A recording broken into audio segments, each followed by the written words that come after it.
What is going on, Internet? Scott here. We just got out of the PlayStation conference, and boy, did they have some bombshells to drop. First of all, the PS4 is going to cost $399 in the US, 399 euros, and 349 pounds, which is a big slap in the face to Microsoft.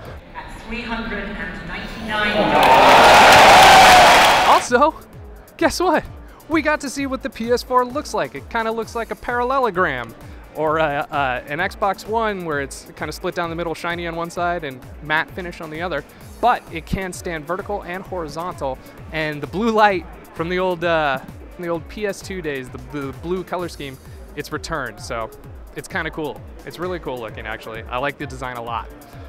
Also, they're way into cloud-based gaming and playing everything on the tablet. We saw a lot of demos that were using the tablet as integrated into the gameplay. So that is something to look forward to. The cloud-based gaming service where you can play all the PS3 games, that is launching in 2014. But the biggest slap in the face from Microsoft, when Sony stepped out on stage and said, yes, you can play used games on our system. Yes, you can share games with your friends. And no, you do not need to be connected always. And no, we will not check to see if you own the game that you're playing every 24 hours. It won't stop working. So Microsoft is probably really angry at this point. But let's get to what else they showed off. The games. First of all, they showed The Order 1866, which is kind of like a Victorian steampunky first-person shooter, but it's also kind of like Resistance. It looked really cool, really exciting. They also briefly showed off Mad Max, a Mad Max game, which I'm, fingers crossed here for a little Tina Turner DLC for Thunderdome. Kind of really hoping for that. They also showed off more of the 4 games that were exclusives that they debuted back in February. So we got updates for Killzone Shadowfall, Drive Club. They showed more of Knack, Infamous Second Son, which is kind of like Ghost Rider the teen years. Instead of lightning powers, you have fire powers, and he had a flaming chain and stuff. Looks really cool. I'm excited for that game to come out. That's going to come out in Q1 of 2014. Also, Quantic Dreams came out and showed off a small snippet of a 12-minute tech demo, which featured an over-the-top sorcerer who was just yelling at a table of candles when all of a sudden it just kind of broke the fourth wall. They really showed off the lighting effects for PS4, and it showed off the studio lighting and how harsh that can be, because look at me. This is harsh lighting at all times.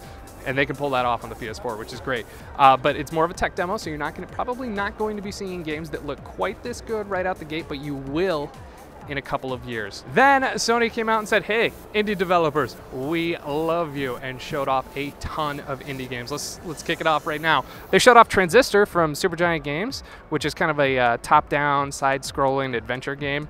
It's coming in 2014. Also, they showed off Mercenary Kings, which is a retro shooter. It's kind of like Metal Slug, but it was made by the people who did Scott Pilgrim. I personally am really excited for Octodad. I just love the octopus trying to put on his tuxedo. Really excited for that game. That is an awesome indie game. That's one to look forward to.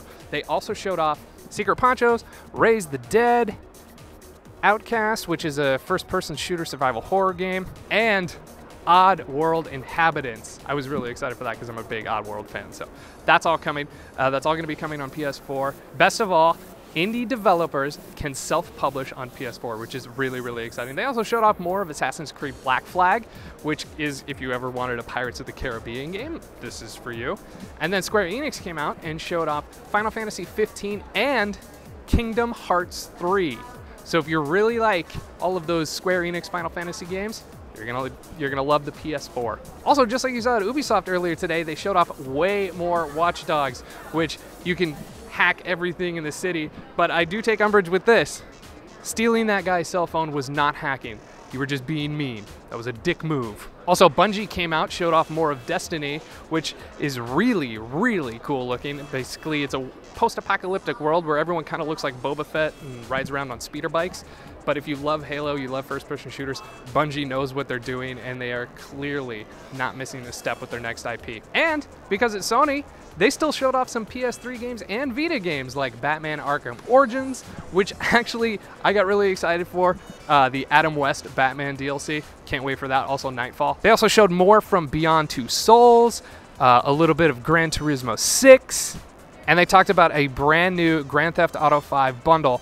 that is going to be $299 and come with an exclusive headset. And the Vita, well, it's still around.